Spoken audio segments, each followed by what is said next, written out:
వి gold trusted gold buyers తాకట్టులో ఉన్న బంగారాన్ని విడిపించి ఈ రోజు ఉన్న మార్కెట్ ధరకే కొనబడును. మరిన్ని వివరాలకు సంప్రదించండి 77107720. భద్రకాళి అమ్మవారు అనగానే వరంగల్ జిల్లాలో ఒక నమ్మకం. కాకతీయ రాజుల నాటికంటే ముందు నుంచి కూడా అమ్మవారి ఆశీస్సులు వరంగల్ జిల్లా ప్రజలకు ఉండాలి. మరి వరంగల్ జిల్లాకు వచ్చిన ప్రతి ఒక్కరు కూడా అమ్మవారిని దర్శనం చేసుకోకుండా ఎవరు పోరు అనేది మొదటికి తెలిసిన విషయమే.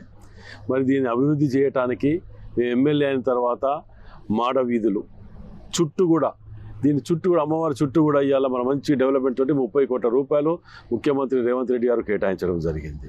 మరి అదేవిధంగా భద్రకాళి అమ్మవారి చెరువు ఇలా చూడండి, డిసిల్ట్ చేయటానికి సుమారు 35-40 కోట్ల రూపాయలు వీటికి కేటాయించి డిసిల్ట్ అనే కార్యక్రమాన్ని చేసుకుంటూ పోతున్నాం.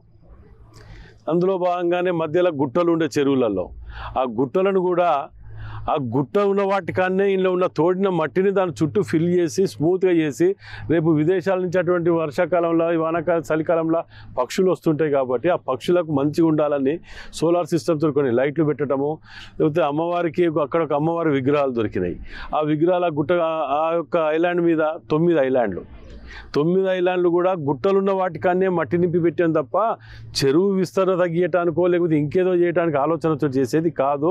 ఎందుకంటే పత్రికాలను వాళ్ళని కూడా ఎవరు రెచ్చగొట్టి విస్తరణ తగ్గిస్తుందనో ఇంకేదనో వంకలు పెట్టించి ఏదో చేయాలని ఆలోచన. ఎందుకంటే అభివృద్ధి చేస్తా అంటే చూసి ఓర్చుకోలేక ఇలాంటి కార్యక్రమాలు చేస్తుంటారు. మీరు నమ్మకండి, మీకు ఎటువంటి చేపలు పట్టుకునే వాళ్ళకు ఎటువంటి ఇబ్బంది లేకుండా అన్ని తీరు చూసుకునే బాధ్యత నాది. నేను చెప్తున్నా ఈ సుందరీకరణతోటి ఇలా ఉదాహరణ ట్యాంక్ బండ్ చూడండి, ఎక్కడైనా బుద్ధుని విగ్రహం పెట్టే వరకు ట్యాంక్ బండ్ని పట్టించుకున్న వాళ్ళు ఉన్నారా? ఆ విగ్రహాలను పెట్టడం వల్ల టూరిజం పెరిగింది, పర్యావరణం పెరిగింది, అన్ని తీరులో పెరిగిన ఎంప్లాయ్మెంట్ పెరిగింది. దాన్ని ఈ విధంగా తీర్చిదిద్దటానికి ముఖ్యమంత్రి రేవంత్ రెడ్డి గారు కాంగ్రెస్ ప్రభుత్వము చిత్తశుద్ధితోటి ఇలా మాడవీళ్ళకి చూస్తుంటే రాష్ట్ర ప్రజలకు ఇక్కడికి వచ్చి చూసిన ప్రతి ఒక్కరు అభినందిస్తుంటే కొందరు దీన్ని తప్పుదో పట్టించి రెచ్చగొట్టే విధంగా ఇది చేస్తున్నారు. వాటిని నమ్మకండి, మీరు వచ్చి ఇక్కడ చూడండి, రాండి, మీకు చూపిస్తా. ఎక్కడ కూడా ఏ ఇది లేకుండా ఉంటుంది. ఇండియా పాకిస్తాన్ ఉద్రిక్తతలపై లేటెస్ట్ అప్డేట్స్ కోసం డౌన్లోడ్ చేసుకోండి RTV లైవ్ యాప్.